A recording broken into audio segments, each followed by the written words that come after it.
Well, welcome everybody to the NEST Distinguished Speakers Series. It's great to see so many people out on a Friday afternoon. And just before we get started with the presentation today, I would like to acknowledge that Western University is located on the traditional lands of the Anishinaabe, Haudenosaunee, Anapawak, and Chinooka nations, on lands connected with the London Township and Sombra Treaties of 1796 and the Dish with One Spoon Covenant Wampum.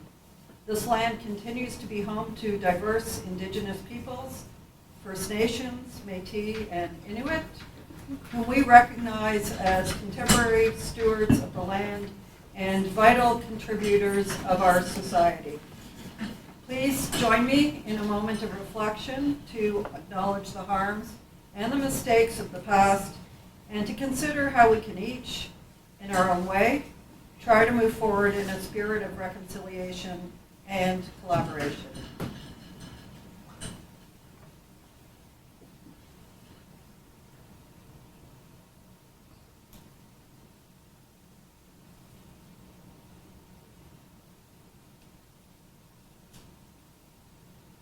And now it's really my pleasure to introduce our distinguished speakers for today.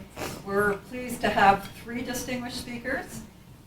So this includes Rachel Mansell, who is Vice President of the Mosaic Institute, and she will be telling you more about that. And Katie Mendez, Associate Professor in Sociology here at Western, and Bidushi Siddiqa, PhD candidate in Psychology here at Western. They'll be talking about a project that was conducted through the Network for Economic and Social Trends Research Consultancy, which is focused on conducting interdisciplinary, community-based.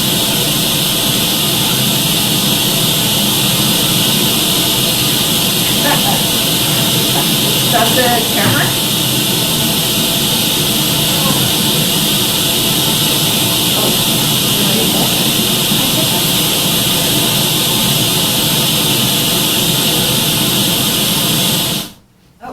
Okay, great. Okay, so this is being conducted through the NEST Research Consultancy, which, as many of you know, is interdisciplinary and conducts community-based research with important practical implications. And as you'll see, the project that's being talked about today is a great example of the importance of this type of work. And so today, Rachel, Bidushi, and Katie will be talking about exploring the landscape of hate, an intersectional analysis of experiences in Ontario. And I pass things over to Rachel, I believe, to start. Thank you. Hello, everyone. Thank you.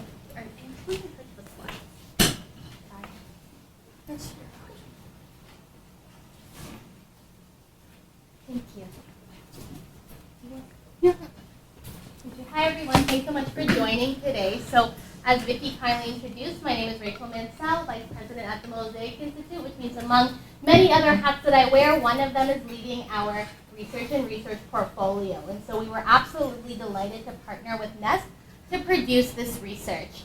And so I think the next slide.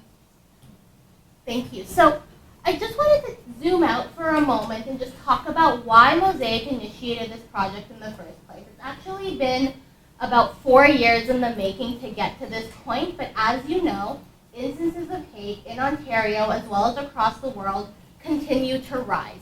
Here are just some recent headlines about what this looks like and how people are experiencing things across the province. However, in the work that the Mosaic Institute does, which really focuses on equipping people with the tools to dismantle prejudice, and doing that through a combination of research, dialogue, policy, and training, we were really struck with the question of how do you actually advance policy change without understanding what people are experiencing. Every time we tried to find this data, either it was not representative, it wasn't disaggregated, it was ignoring the real experiences of folks that were experiencing hate, or it was ignoring the research and reports that many of our community partners were already putting out. And so this intersection of amplifying community voices is really the core of every research project Mosaic undertakes, which leads us to this one. So as I mentioned, This combination of research, dialogue, policy, and training informs everything that we do. And so we really wanted to get a picture of how do people in Ontario understand hate. Any of you that work in this area know that there is not one single definition. It depends on whether you are looking at it from an academic perspective, a criminal perspective, a human rights perspective, an international or local perspective.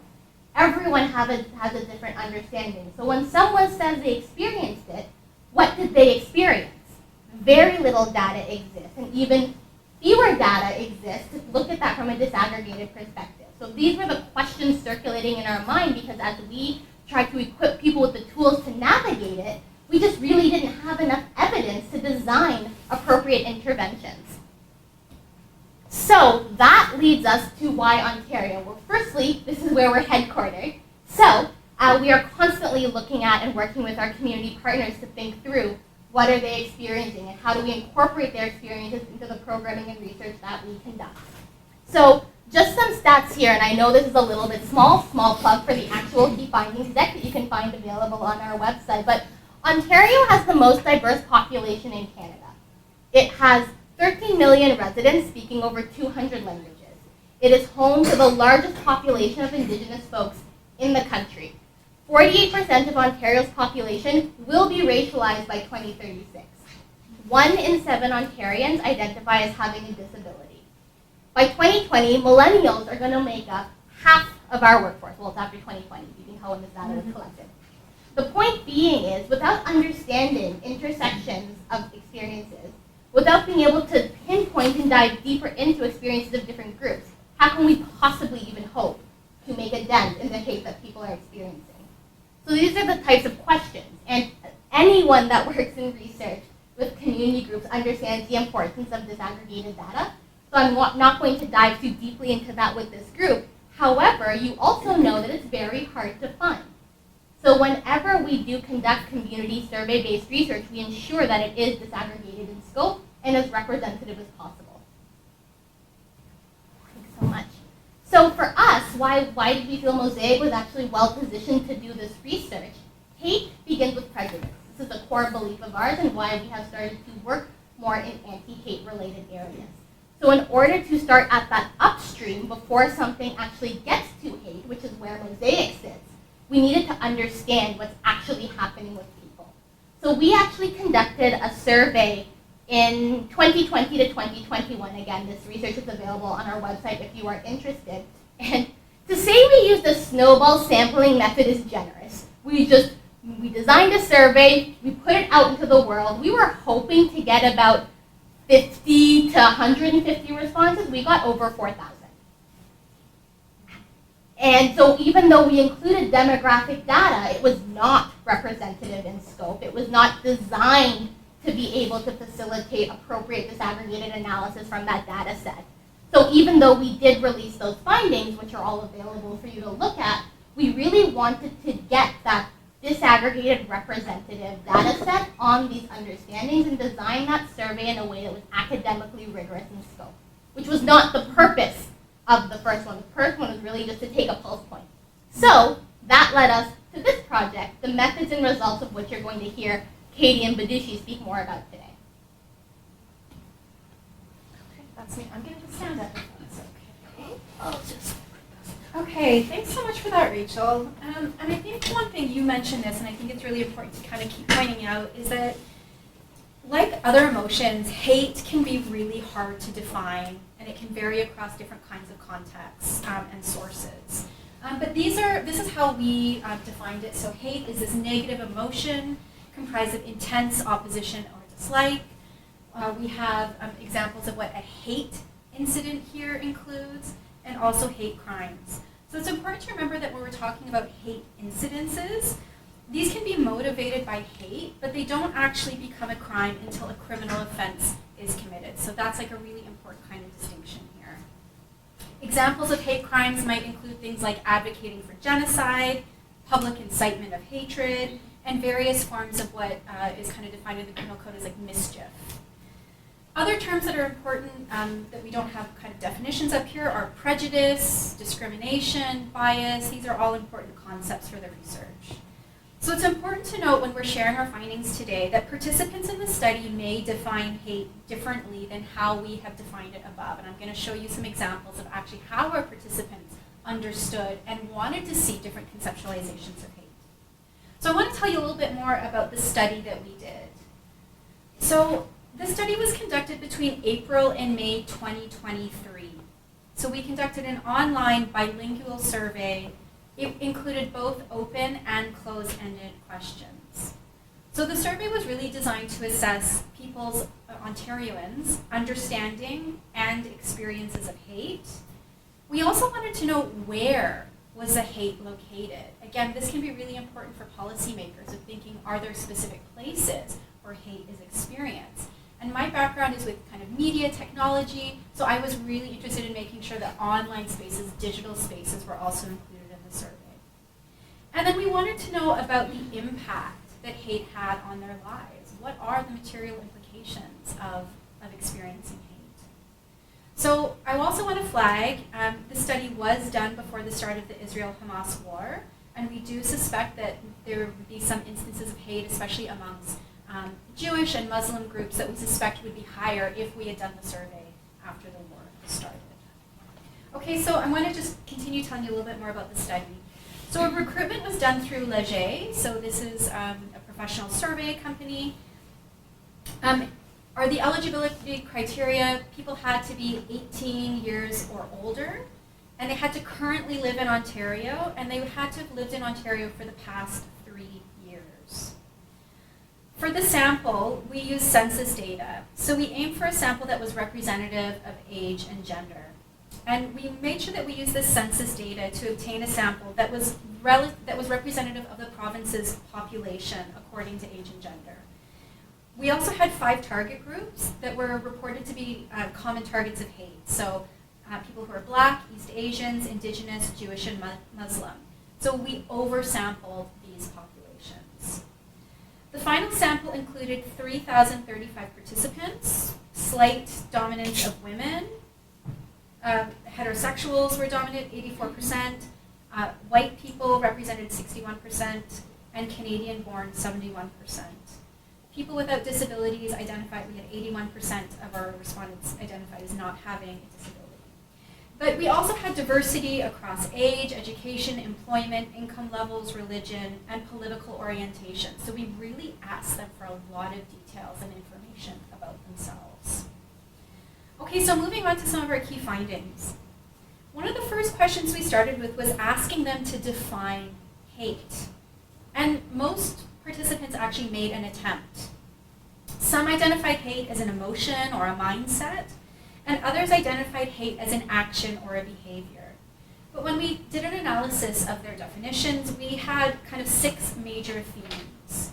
So things like negative attitudes or behaviors, to forms of bias, prejudice, or discrimination, intolerance and othering, harming or expressions of wishing to harm others, rejection of equality, so kind of defining what hate isn't. And then actually quite a few participants said that hate is actually very complicated. Hate is on a spectrum. And some respondents suggested that hate was as strong of a word as love and cautioned against using it lightly, saying, this is quite a specific word here. Participants told us that hate is taught and learned in social environments. So we were asking them, where does hate come from? People also talked about things like a lack of empathy and understanding, patriarchy, sexual double standards, fear and envy, xenophobia, ignorance, stereotyping, greed, social or cultural hierarchies, or economic stress. So their reasons or their beliefs of kind of what stems hate were actually quite diverse. They also talked about things like misinformation, especially through social media, and this was often seen as aggravating factor in hate. And they also sometimes named specific political actors who create division for certain political agendas. And they were said to have intensified the prevalence of hate. So we can imagine people like Donald Trump, other kind of quite polarizing figures. So given all of this, we asked respondents what they thought about, we gave them a definition of hate and hate incidents and hate crimes. And you can see from the figures here that there was actually general agreements on both. So the first one shows hate incidences and the second one is hate crimes. So to what extent are they agreeing with the Ontario Human Rights Commission definition of hate? So we can see that there was general agreement on both accounts. There was slightly more disagreement regarding hate incidences than hate crimes. We also had some open-ended responses, and here's what some participants told us.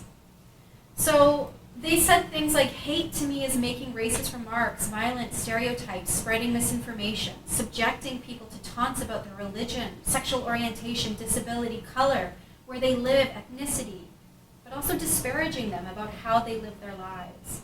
It's making it harder to live their lives, creating barriers to finding work, healthcare, getting an education, and even good food, transit, banking, or a place to live.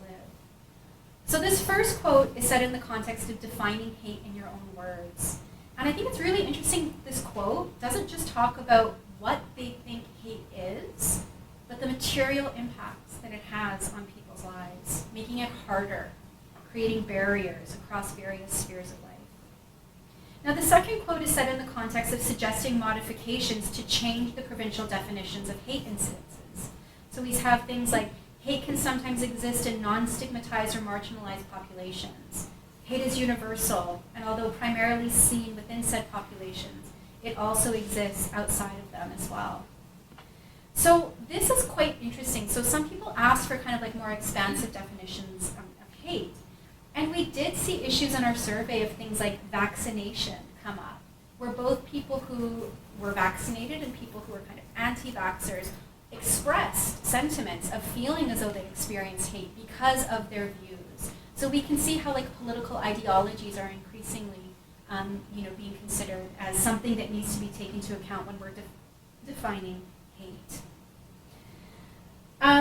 We had other participants further indicate that certain groups need to explicitly be added to this definition, and this ranged from religious groups to sexual minorities, so they wanted to see actual groups or populations being named in the definition, and specific visible minorities. So this study was taking place after COVID-19, and so for example, various members of the Asian community specifically talked about the discrimination that they experienced and the hate that they experienced after the pandemic. I also want to point, and maybe we can talk about this in the Q&A, we had some respondents who identified as white felt that they should be added, and I think this was really interesting because there is this idea that like white people are now oppressed. White people no longer have power in society, and this is something we're critical of. We engage with it in the report, but it was interesting to note how these kinds of expressions came through. Next, we were also interested in exploring respondents' experiences of hate. So again, you can see some visuals of what we found. So one of the key striking findings of this report is that 65% of all respondents indicated they experienced hate within the last 3 years. And 10% of these indicated that they experienced hate often or very often. 45% reported in-person incidences and 31% reported online experiences. And just kind of other, kind of key interesting points. Many participants who felt they'd been targeted from their race were racial minorities.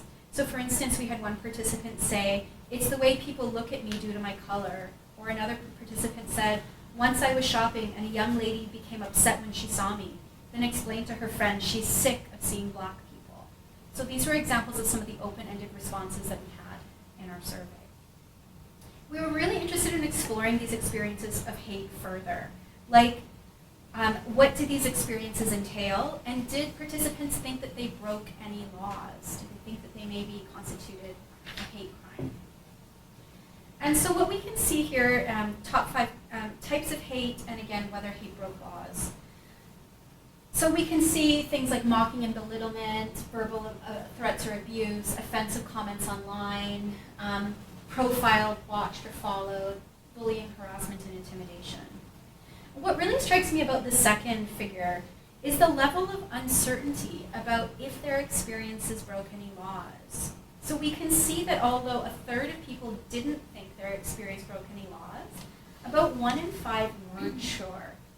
And this is really interesting where maybe education on what hate crimes or hate incidences we can see can maybe play a role in shifting some of these figures.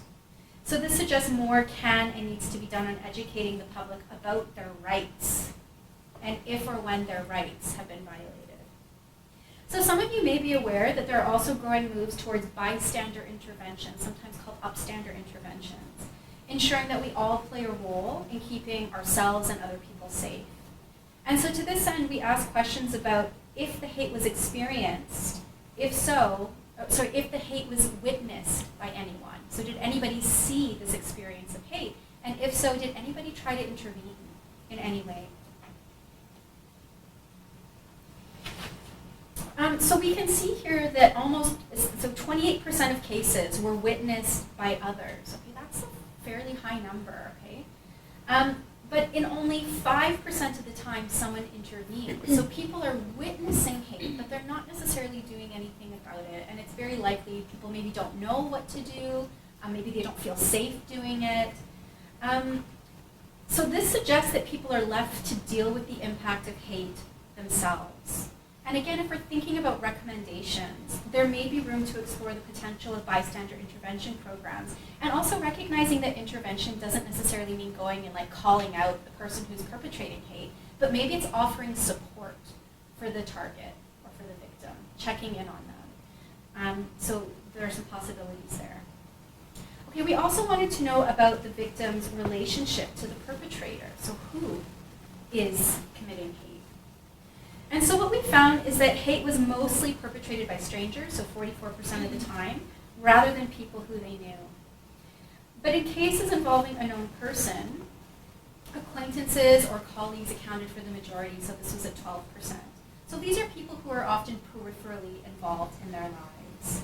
And we suspect that these people are also responsible for some of the many microaggressions that we know that marginalized communities often experience. But it's interesting, we do have stats showing intimate partners, friends, families, and relatives are also sometimes perpetrating the hate.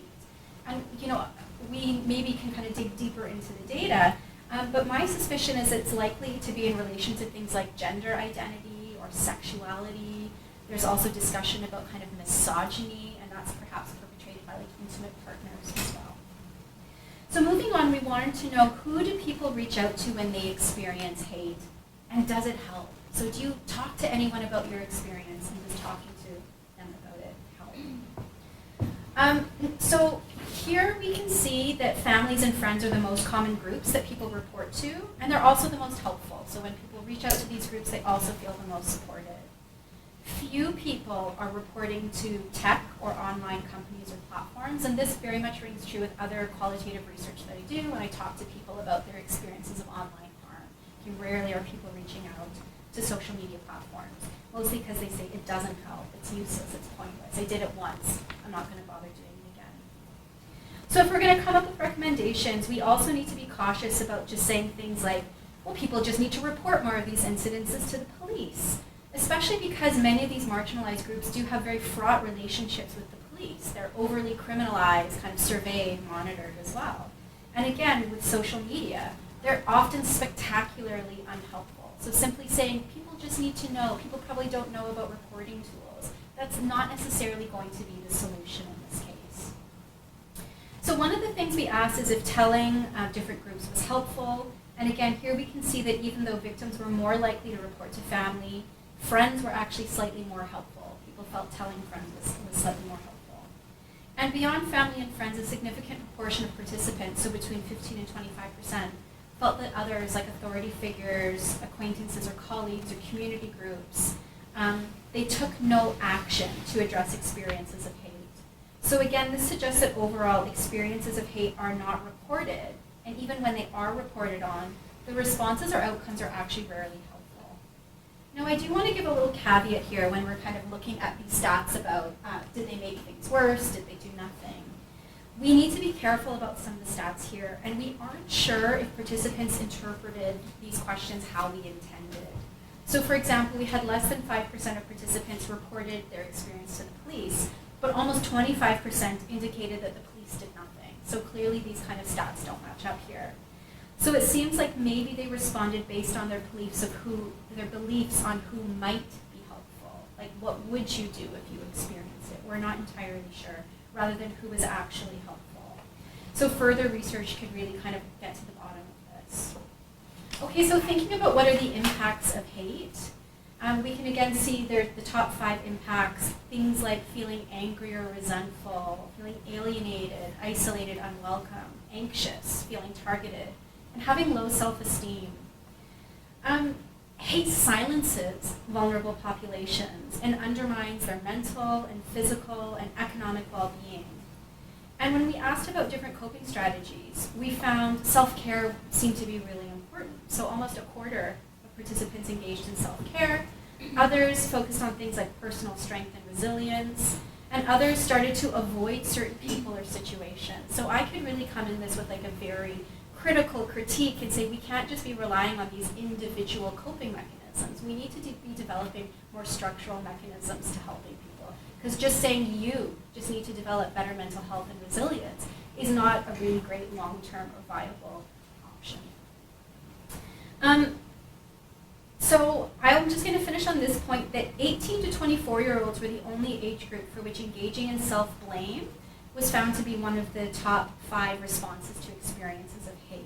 And so with that, I'm going to pass it over to Vidushi, who's really going to start to kind of pick apart some of these differences by different by the different groups.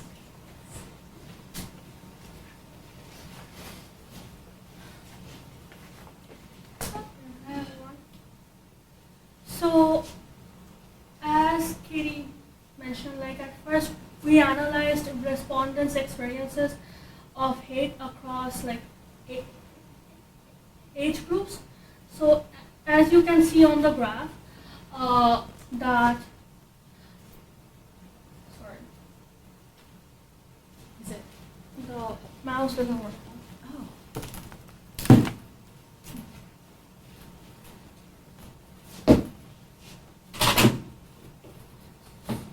So as you can see on the graph, that we found that the frequency of experiencing hate based on age significantly appears to decrease across age groups, and like specifically participants aged 18 to 24 years old experienced hate significantly more frequently over the past 3 years compared to other age groups. And on the other hand, participants aged 65 years old or older experienced hate significantly less frequently than over the other age groups. Also, in response to the open-ended question about personal experiences of hate, some respondents also described how they encountered hate that targeted their age. For example, one respondent said, "Hate targeted towards my age was what I experienced the most. Being young, people would show hate by never considering your opinion and making sure your voice wasn't as heard." In the same way, an elderly respondent reported, "Discriminatory behavior regarding my age, that is ageism, when I was ignored in a store and preference was given to younger, more hip people wanting to be served, even though I have been there waiting much longer." So, in terms of demographic variations based on age, so we actually found both shared and different experiences across participants based on their age.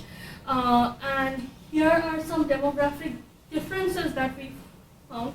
So like in terms of shared experiences, all age groups cited social media and public spaces as primary location of hate where hate is encountered. And they also talked about how mocking and verbal threats and abuse as prevalent forms of hate that they encounter. They also talked about like feelings of anger, resentment, and anxiety as top impacts of hate experiences. And finally, like participants across all age groups engaged in self-care as a frequently used strategy to cope with hate. In terms of demographic differences, we found that among 18 to 24-year-olds, schools stand out as a prevalent location of hate experiences, and also like respondents across to from 18 to 64 years old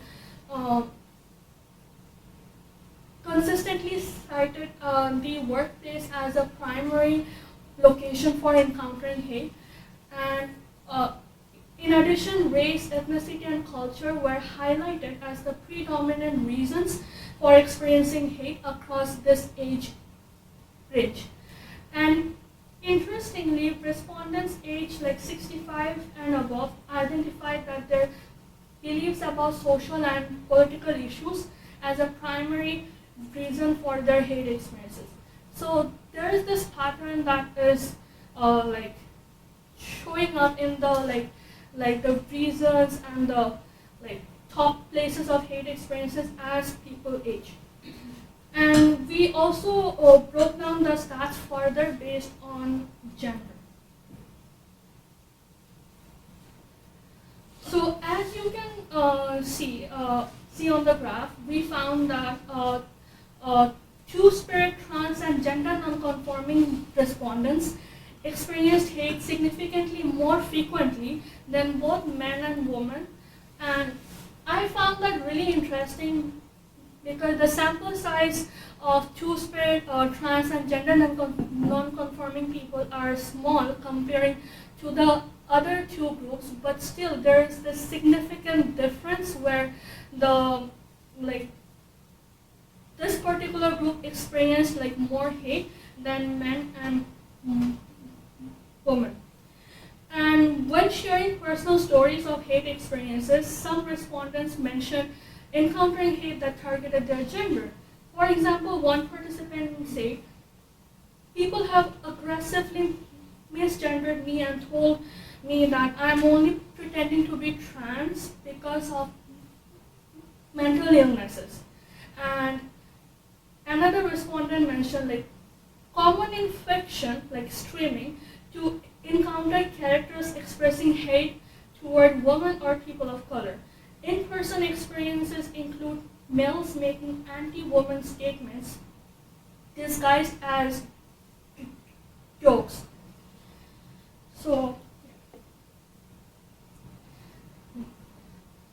when we focus on the demographic differences based on gender, we found that two-spirit, trans, and gender non-conforming respondents particularly identified schools as a primary location of hate, and both men and women mentioned race and ethnicity or culture as top reasons of their hate experiences. And on the other hand, two-spirit, trans, and gender non-conforming individuals reported sexual orientation and gender as their top reasons of hate experiences. Also, it was interesting to see that for both men and two-spirit, trans, and gender non-conforming participants, physical threats or abuse were the fifth most frequent type of hate experienced, whereas for women, it was intentional denial of opportunities. And lastly, for two-spirit, trans, and gender non-conforming individuals, they reported feelings of depression and discrimination as top impacts of hate, as well as self-blame as a top strategy for coping with hate.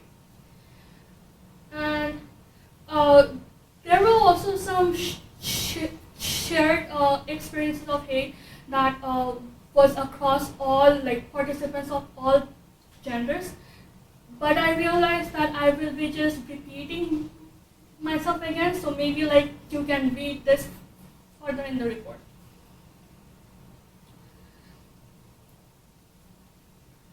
Okay, so moving on to hate experiences across sexual orientation. So as you can see on the graph, 2S LGBTQIA plus respondents, so that means two-spirit, lesbian, gay, bisexual, trans, queer, intersex,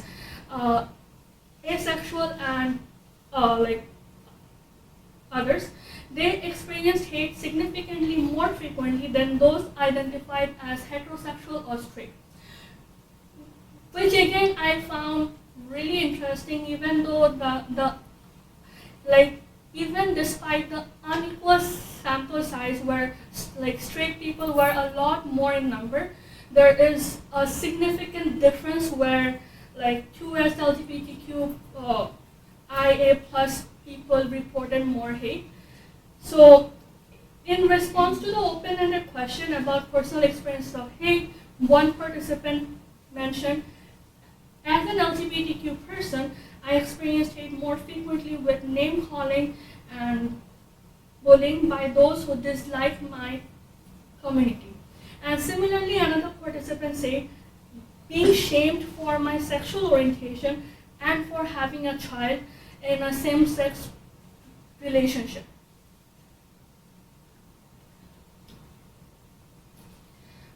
Moving on to the demographic differences across sexual orientation. So we found that 2S LGBTQIA plus participants highlighted schools as a significant site of hate encounters. So clearly schools is a huge place of location of hate for young people, for gender minorities, for sexual minorities. And so in terms of this particular group, they also mentioned sexual orientation as a primary reason for these experiences, which was expected. And in addition, 2S LGBTQIA plus participants reported physical threats or abuse as prominent forms of hate experienced. On the other hand, heterosexual or straight participants emphasized social or political beliefs as a major reason of their hate experience, and they also mentioned being profiled, watched, or being followed as a top form of hate that they experienced. And so as mentioned earlier, we were also interested in looking more closely at the experiences of certain demographic groups, like the target population, who experience hate more commonly, starting with Black respondents. So we examined hate experiences among respondents who self-identified as Black compared to those who did not identify as Black. And so it's important to note that respondents could select multiple racial categories, making the racial groups in our sample not mutually exclusive. So as a result, we could not directly compare experiences between distinct or exclusive racial groups, which can provide further future direction for future researchers as well. So yeah, we found that Black respondents experienced hate significantly more frequently over the past 3 years compared to non-Black respondents. And here is also a quote where one respondent said, "Once I was shopping and a young lady became upset when she saw me, then explained to her friend that she is sick of seeing Black people."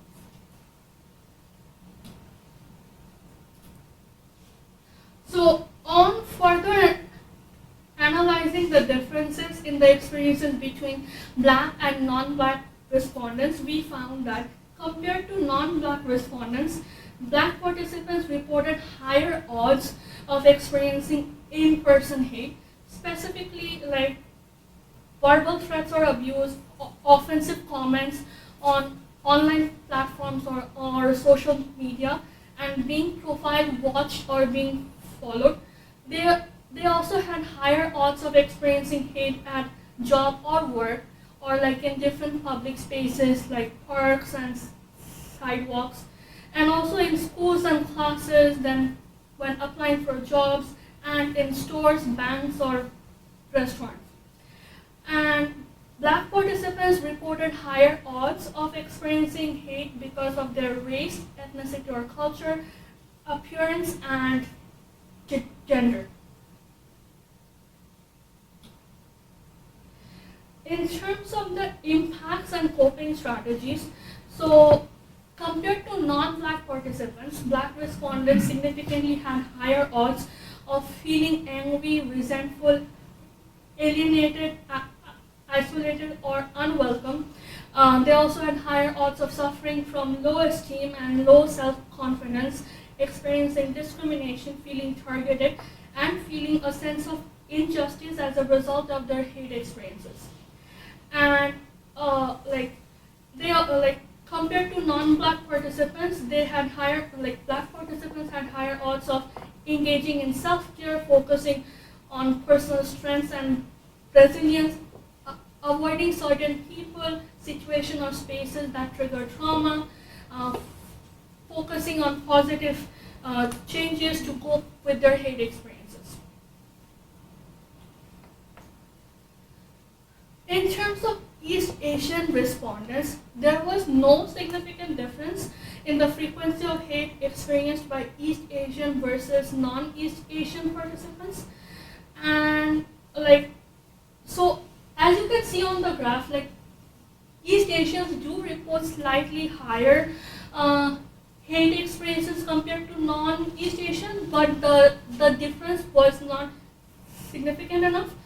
And regardless, some participants did provide open-ended response on how they experienced hate based on their East Asian identity. For example, one participant said, "I walked onto the subway and a man was speaking. Upon my entry, he started speaking about how he wished all Asians, and I am Asian, would die, and how he wanted to bomb them all. He then started walking towards where I was sitting on the train, but I managed to leave the train. He then got caught between the subway doors trying to follow after me, despite saying on the train that this wasn't his stop. I then was able to get into a different subway car and escape." So that really showed the kind of hate that this person who identified as Asian experienced that targeted their Asian identity. And furthermore, compared to their non-Asian counterparts, East Asian participants reported higher odds of experiencing in-person hate, particularly in public areas. They also mentioned race and ethnicity or culture as primary reasons of their hate experiences. And they also felt targeted and experienced discrimination as top impacts of their hate experiences. They had higher odds of experiencing that compared to non-East Asian participants.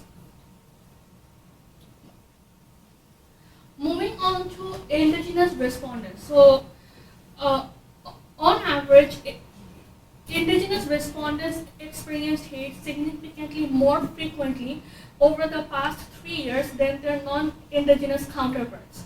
And in describing personal experiences of hate, some respondents shared their hate experiences that targeted their indigenous identity.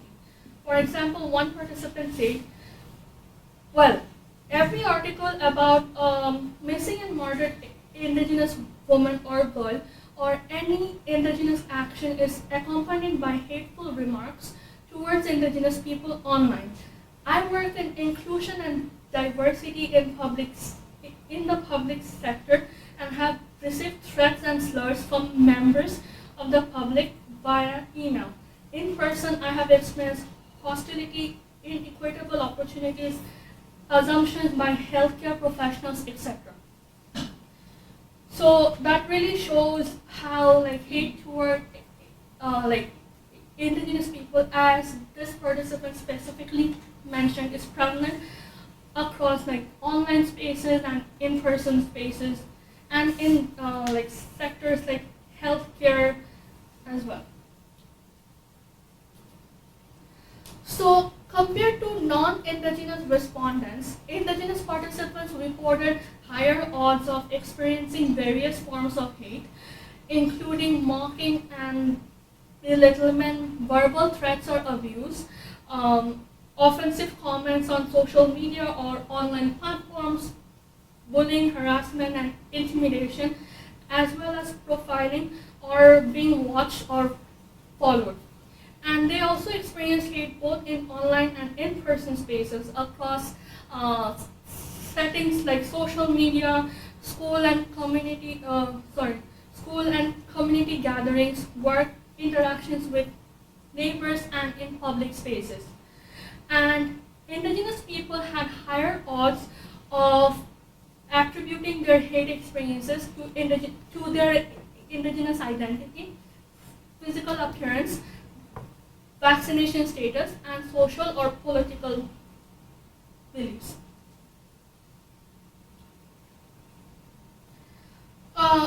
They also, compared to non-indigenous participants, they also had indigenous participants had higher odds of feeling angry or resentful, alienated, isolated, or unwelcomed, suffering from low self-esteem, anxiety, and feeling targeted.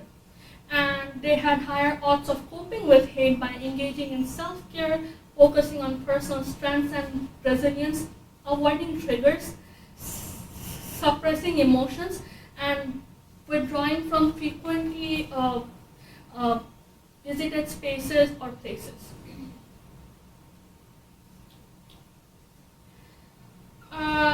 Moving on to experiences of Jewish participants. So there was no significant difference in the frequency of hate experienced by Jewish versus non-Jewish respondents. However, some respondents did share their personal experiences of hate targeting their Jewish identity. For example, one participant said,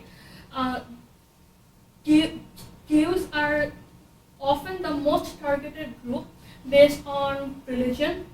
Jews are also an ethnic group, but are often not considered as such. Jews are often accused of being white and privileged, so therefore they are not a racial minority. This is an inaccurate assessment. We need to change the way we look at defining marginalized group, as it is often based on anti-Semitic tropes.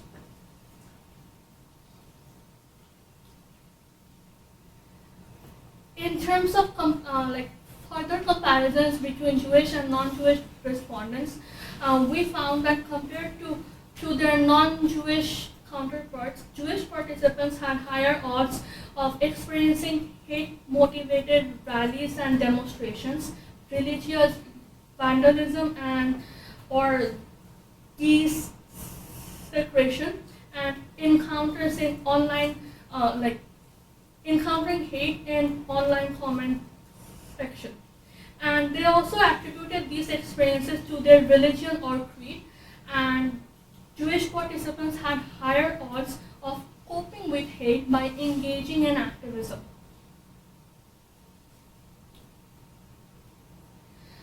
And similarly, there was no significant difference in the frequency of hate experienced by Muslim versus non-Muslim participants.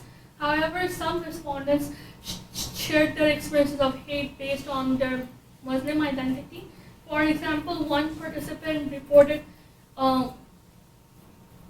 witnessing a certain kind of hate, like a white male yelling derogatory statements at a Muslim wearing hate covering woman. She was a lot smaller than him. So that kind of shows the kind of hate targeted toward Muslim identity. And in this code, we can also see the kind of intersections that comes into play between the religious identity and also gender as well. And so compared to non-Muslim participants, those who identified as Muslim had higher odds of experiencing in-person hate, including incidents like religious vandalism and desecration. desecration. Okay. And experiencing hate in diverse locations, like during while applying for jobs, or while applying for promotions, or when like attending schools or classes. And Muslim participants had higher odds of attributing their hate experiences to reasons such as their race, ethnicity or culture, religious or creed, and clothing.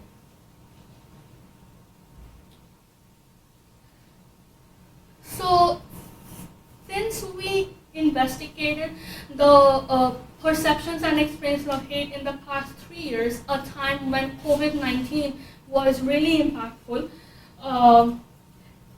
we thought it is important to collect data about this impact as well. So when we asked respondents whether they believed that the COVID-19 pandemic had increased or decreased their experience of hate, most of them reported that the pandemic has increased their experience of hate to two different levels.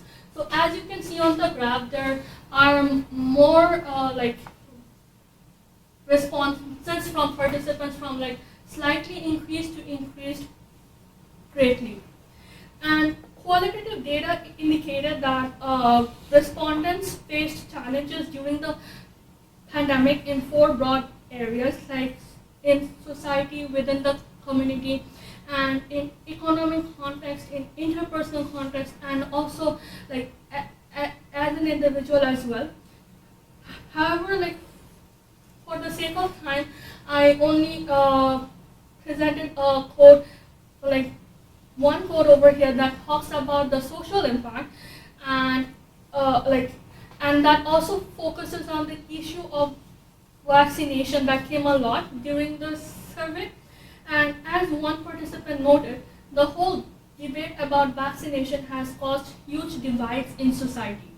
People are almost too aggressive in their personal opinion on vaccines and attempt to belittle those who disagree or those who do not feel as strongly one way or another. So, moving on to the prevalence of hate in broader society in Ontario, we asked participants to rate the degree to which they agree that hate was prevalent in different sectors of society, and they were more inclined to agree that hate is prevalent in law enforcement than in other areas of Ontario's society. And on average, respondents slightly agreed that hate is prevalent in law enforcement, and then they were relatively neutral in their opinions toward other sectors. Which leads to the practical recommendations by our research. So overall, respondents overwhelmingly emphasized the need for proper training, education, and advertising the issue of hate, followed by community building and diversity initiatives as ways to enhance awareness in these places. And the report also provides recommendations to various stakeholders like law and governance, tech companies, community organization, health, etc.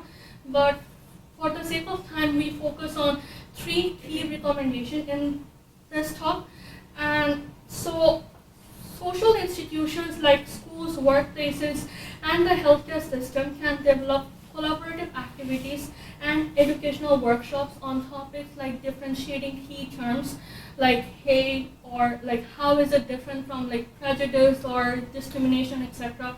And also the different types of hate and its impact, and how to identify them and how to effectively address them.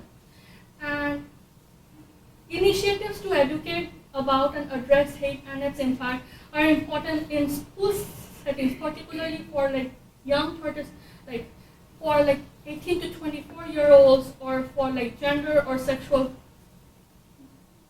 minorities who identify school as a top location of hate experience.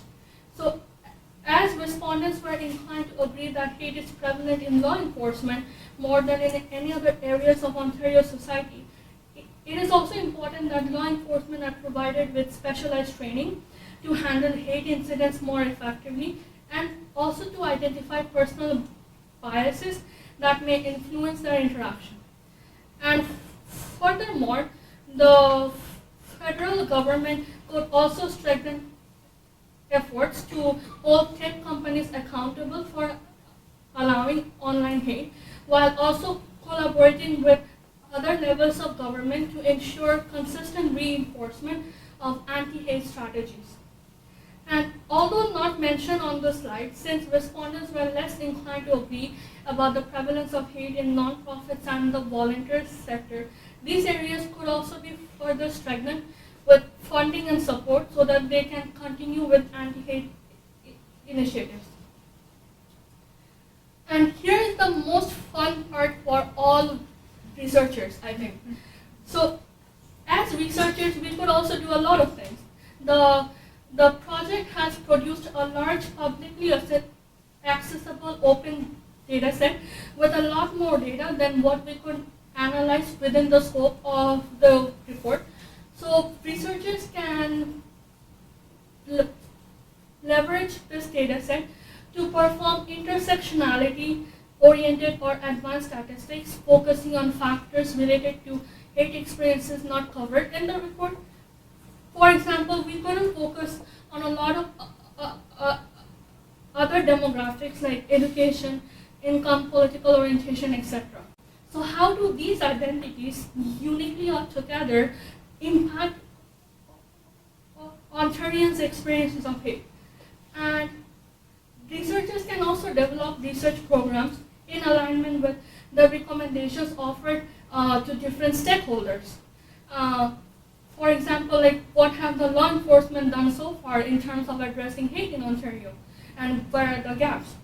So there can be like different ideas in terms of that, and they can also develop research programs that aligns with goals by the Canadian government in terms of equity, diversity, and inclusion, and decolonization, and also sustainable development initiatives. So these are some ideas. And I would pass over to Rachel to talk about this. Thank you. Thanks, Vidushi, and thank you, Katie, for walking us through the methodology and a lot of the findings that came out of this research. So for us, as a not-for-profit organization, as a community-based organization, one of the main questions we ask when in both leading up to this project, securing the grant, and now that the research has been completing is what next and what now? And so something that we've been working on in parallel is a course that's going to be released in the near future that will be a micro-credential certificate looking at actually addressing online hate. So we found a lot of findings that were shared with you today. The data set, as Vidushi mentioned, is publicly available by request because we looked at this for a particular perspective to serve the purposes that we were hearing from our own community partners. But there is so much going on in this area and so much more research that needs to be done in this area, which is why one of the things we built into the project proposal from the very beginning was ensuring that the data set would be available to anyone else who needs to use it. So the information for how to request and access that is available on our website. But also on the website is the ability to pre-register for this course. So if anyone is interested in diving more deeply into understanding how do you identify addressing online hate, one of the things that is apparent from this research and these findings is it is very difficult to pinpoint what that is. And if everything is hate, how can we possibly begin to address it? And so the course looks at that from a number of different perspectives. My background is in human rights, and the area in which I work in is human rights adjacent. So that has a very specific perspective on these findings that is going to be very different from that of other sectors and other fields and other disciplines. And so that's important to understand. And then if you're interested in learning how to then respond to it, how to even combat it, all of that is part and parcel of the course that we've been developing in parallel. But speaking to one of the findings in law enforcement, one of the things we even found in developing this course is that every single law enforcement agency in Ontario, and if you don't know, there are many in the provinces of Ontario, it's a decentralized system, each one of them defines hate differently. Each one of them has different resources allocated to hate. Each one, what those resources look like. Is it a unit? Is it a person? Is it a toolkit? Different. We have developed that toolkit for folks as well, but just to give you a sense of the complexity involved in responding to as a community-based organization to this research. But part of it also is that knowledge mobilization and knowledge translation piece. As we spoke about, this is just a snapshot in time. It certainly does not account for current affairs. It certainly doesn't account for the real experiences of folks. And so having both the qualitative and the quantitative is very important for us to both empower and educate those who might be unaware of what people are experiencing, but also for those who already know what they're experiencing, to provide the data to engage in the advocacy that they want to engage in, and have the data to support those evidence-based, data-driven decisions that we know creates change. So those are just some of the things that are in the pipeline. I encourage you to look at the key findings deck. Some of the slides I showed at the beginning were part of that. The full report is also available, which includes the survey that was designed, all the different methodology, the tables, all of those pieces are also all there. Of course, you have your in-house experts to ask if you have any further questions on those pieces. But this is also why these partnerships between community and academia are so vitally important. We knew what we were hearing through our programs, through our conversations, through our partnerships. We don't have the in-house expertise to conduct this level of statistical research.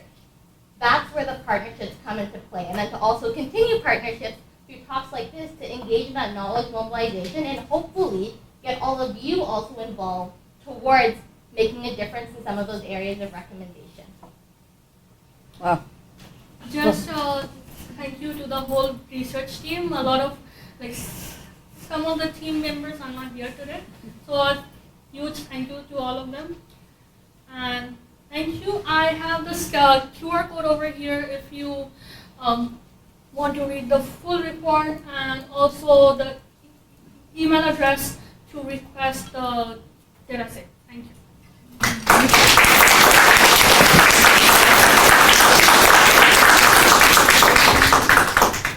Great. Well, thank you so much, and I think we have time for some questions. Over here. Yeah. Thank you for presenting this. This is a very interesting research and data set. I was wondering about the side of the kind of when you guys were talking about gender-based hate. I was wondering if you guys have the capability of disaggregating that data, whether it's racialized or gender-based hate, because it was kind of interesting to me that between men and women, there was more common that men experienced instances of hate, and I thought there might be some interesting findings about if it was racialized hate or gendered hate in that context. Yeah. Yeah, that's right. That was the side. But then within that, if you're able to break down in the data, is this just overall instances of hate, without kind of breaking it down in terms of the topic of the hate, if it's gendered or racialized, or is it able to kind of become disaggregated that way? Yeah, so in terms of the specific experiences, we did talk about the top reasons, places, and types, and also and also impacts and coping strategies. But like I mentioned, the data set is available for all other researchers to do more in-depth research on that. So you would be able to look at the intersection of folks that identified as a particular gender and identified as racialized. Yeah, that would be great. Thank you.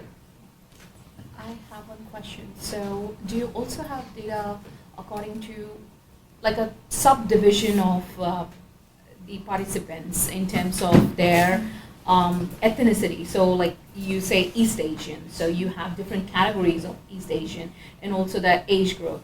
Because I personally am a little bit interested toward the millennial. I am from that generation, and then I have been working on that particular front for a long time. So I was very much interested to see that what kind of challenges, because at our age, we face a lot of challenges. We know what is the impact, but then we choose not to say it. So in case, because I'm so interested to actually request for the data. So do you have that kind of information? Yeah, there are a lot of information on different ethnic groups, different age groups. Mm-hmm.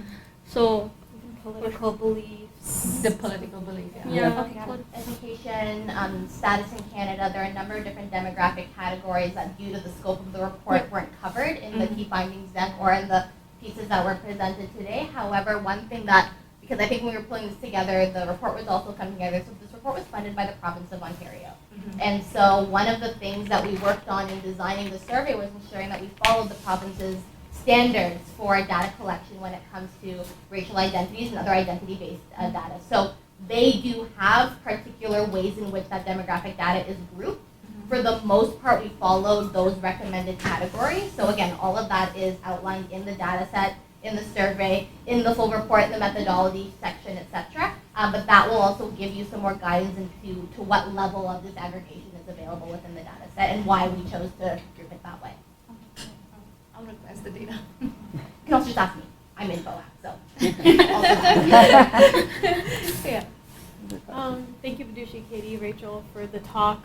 My question specifically doesn't have to do with the data, but more so whether or not you believe that there is a certain means by which you can go about like facilitating this data in not nonprofit sectors. For example, in government, for example, oftentimes qualitative data is overlooked because it tends to be longer, and a lot of policymakers just want a number that they can go off of, right? So when it comes to implementing some sort of large scale federal, provincial, or even municipal policy on this, when you're working with people that kind of just want numbers and to go, what do you recommend? How do you plan on introducing this kind of data in those kinds of spaces?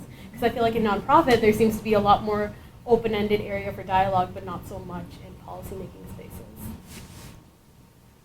I think that depends on the spaces that you're in. And the reason I say that is one of the things I do often in my role at Mosaic is participate in consultations. And when I'm in those consultations, I have the space to be able to say 65% of people in Ontario experienced hate in the last 3 years, and some of the things we heard are X, Y, Z, and bring forward some of the quotes and findings from that qualitative data as well. So you're right. I might not be able to, in the 5, 10, 20, 60 minutes I might have as part of that consultation, be able to engage in the full depth and scope of the report like we were able to do, even just get a taste of today. But there are absolutely ways to add that texture to those numbers to help drive it home, because at the end of the day, the people working on these policies and engaging in those consultations are also people. And we know that storytelling is the thing that has the most impact and drives those data points home. Because it often seems like the biggest disconnect that there seems to be between social justice spaces and policy making, government policy making spaces, tends to be that disconnect in the means of communication. And so being able to bridge that seems to be something that a lot of people in social justice spaces is attempting to do. And definitely in consultation, it makes sense that you'd be able to do that. But when you don't have time for consultation, what's the next best step? Because when you're, for example, a young person working in those spaces, you may be able to have access to mobilizing this kind of data amongst your own cohort, but moving outside of that cohort can be a lot more difficult. Absolutely. I would say if you are looking to engage in policy change, you have to look for the mechanisms that resonate with your audience. Right. And so depending on what decision makers you're speaking to, will be different mechanisms to be able to access them to get those voices heard. So consultations is just one area. But again, I don't think I'm going to say anything that's particularly new, but social media is a strategy. Lobbying is a strategy. I think the reason that there are those advocacy best practices, why there are those civic engagement mobilization best practices, because that is how, at least in places like this where we have that access through democracy, to make our voices heard. Right. I'm not trying to deny that it's difficult. That's not the point, but those are the avenues that we have available to us. For sure. Thank you. I don't know if you would even know that.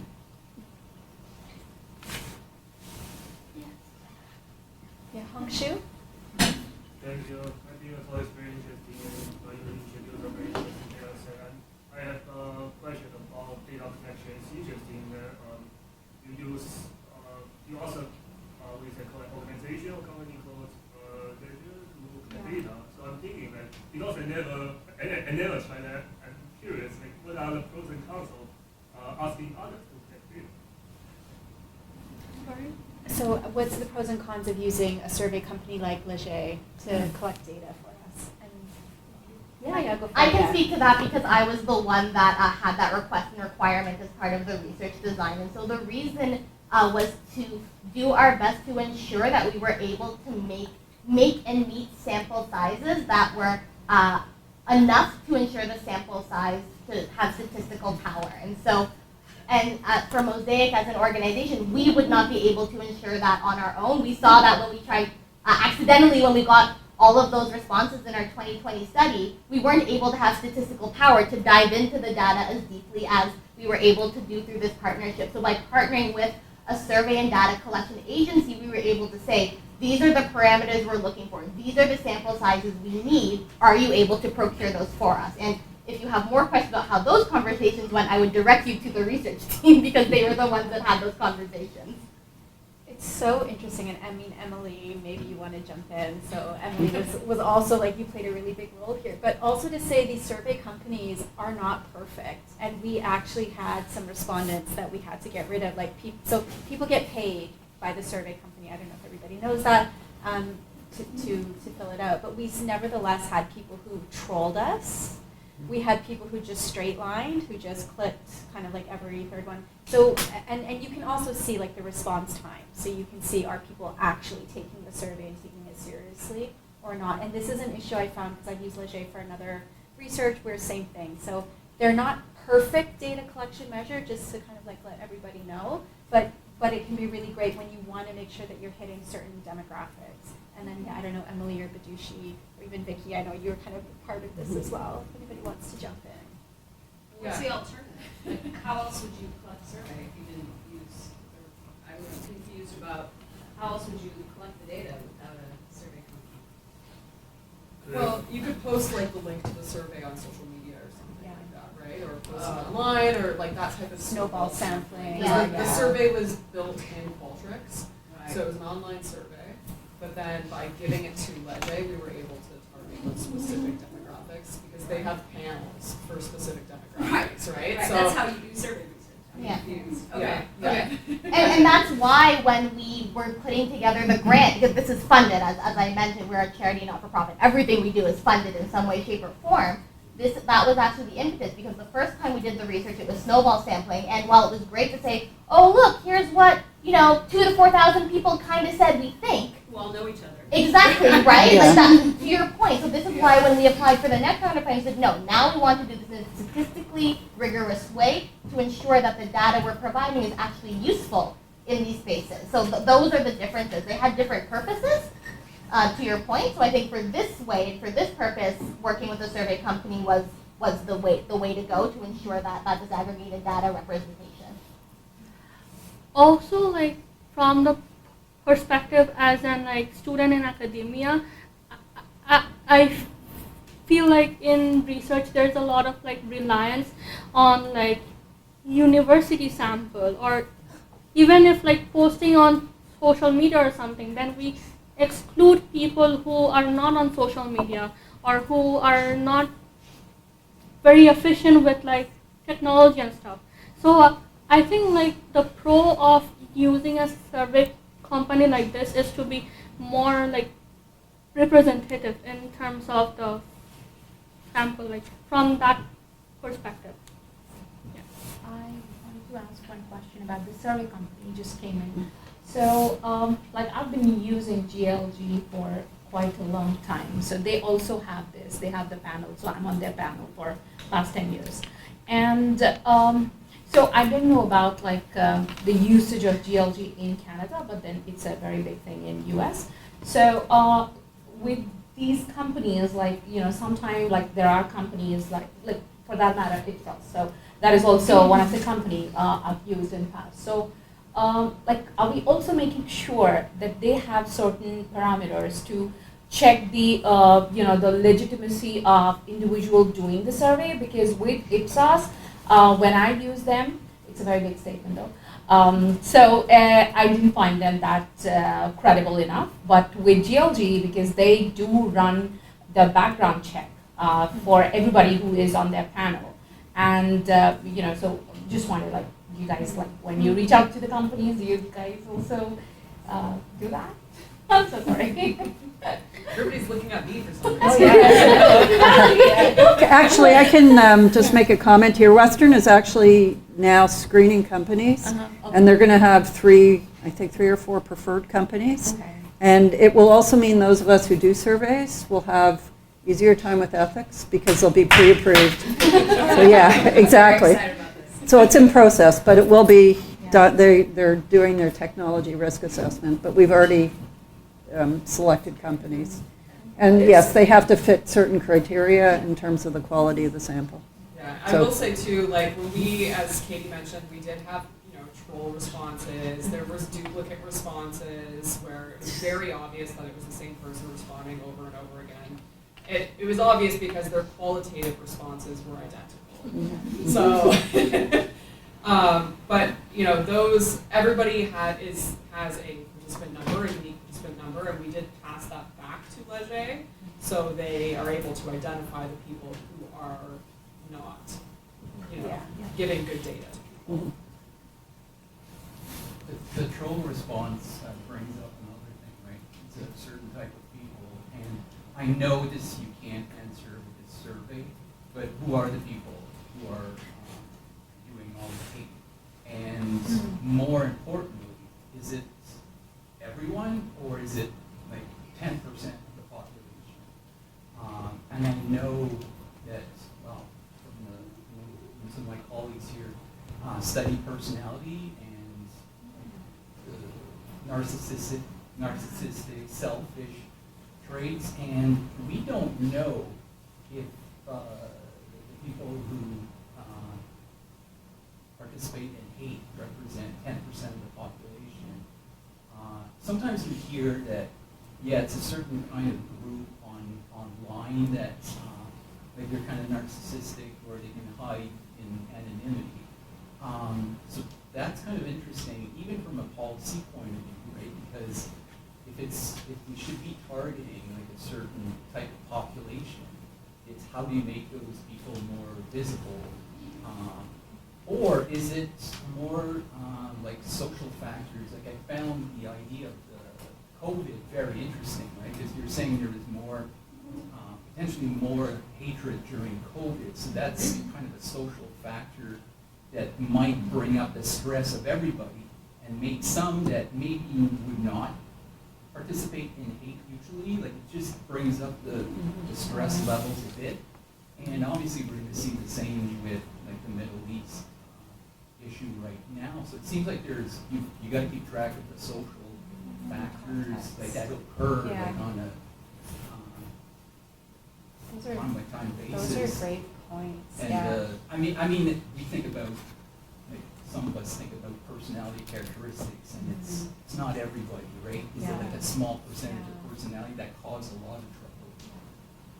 I think we talked about asking questions about who is doing it, and I think like we asked a lot of questions in the survey, and I think we decided that like we needed to draw the line there. I know that's very hard. Yeah. I mean, like sometimes we do survey about asking people if they do if narcissistic things, right? And there you're bound to get like even more social verbal responding.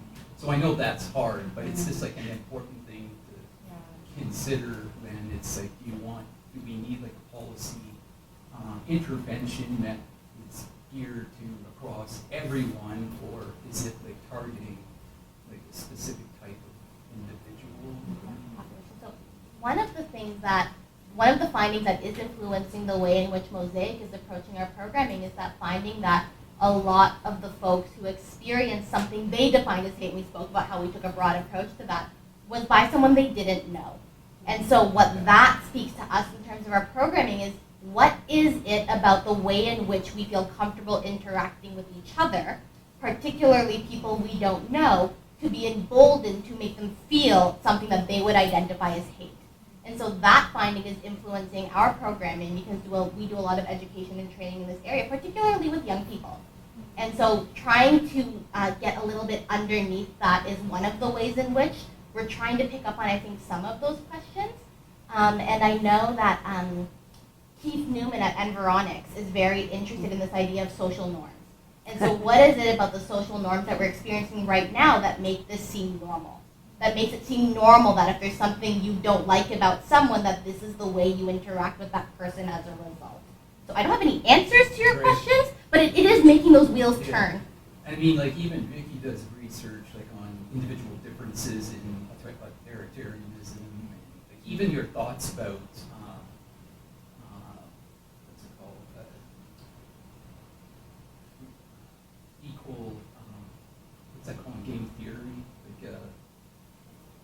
if there's a positive gain or Oh, zero-sum beliefs. Yeah. yeah, or Yeah. like how some people's, well, women are taking all our jobs. Well, Right.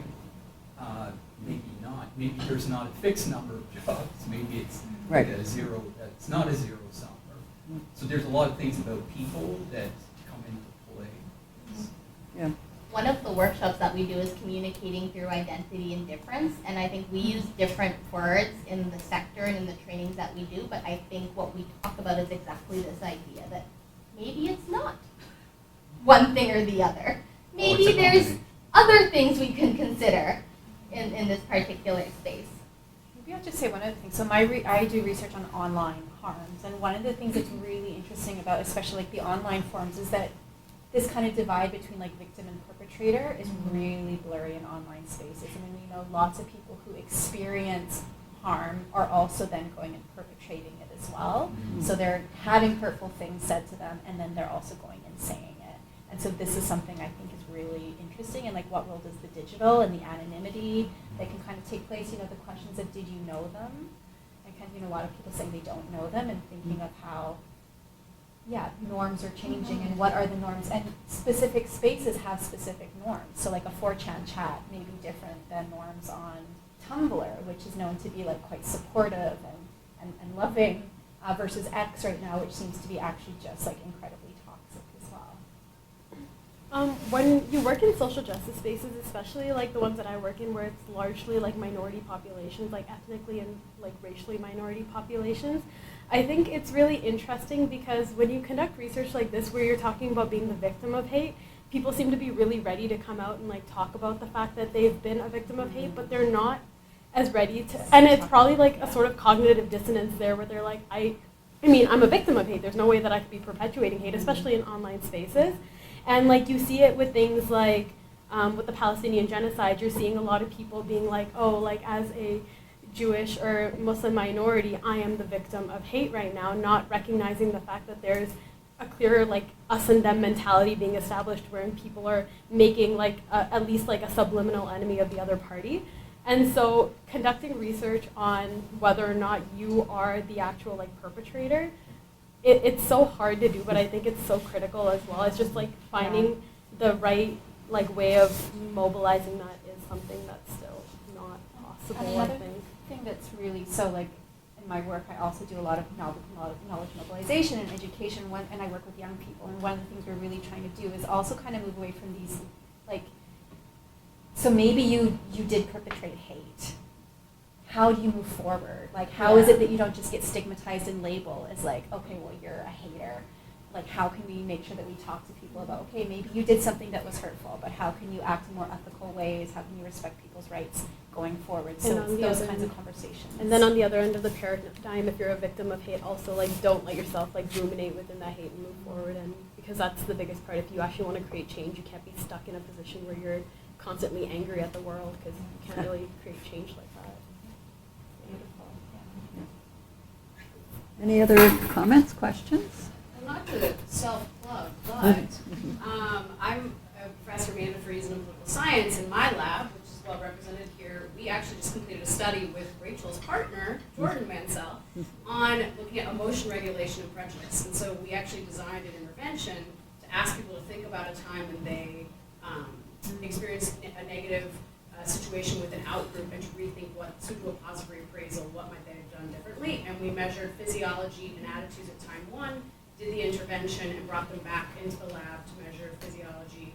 We're looking at faces and attitude, like prejudicial attitudes toward groups at time two. Currently, Hugo, Noah, and Jamie, and Jesse are all, we have heart rate data, we have electrodermal response, we have blood volume pulse, and so we're working through all this physiology stuff.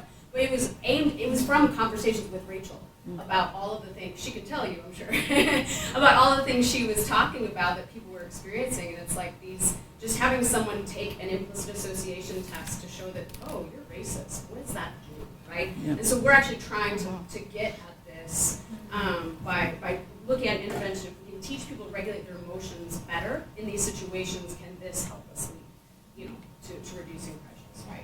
And then as the research comes, I think this is the one Mosaic is also hopefully going to be involved in again, like that knowledge mobilization piece. How do we, to your point, how do we get this to decision makers, policy makers? How do we use and leverage this research towards more effective interventions? I'm all about the so what, if that wasn't clear. Anything else? Well, thank you so much. And I'm sure you'll hang around for a few minutes if people have any other questions. And thank you, everybody, for coming.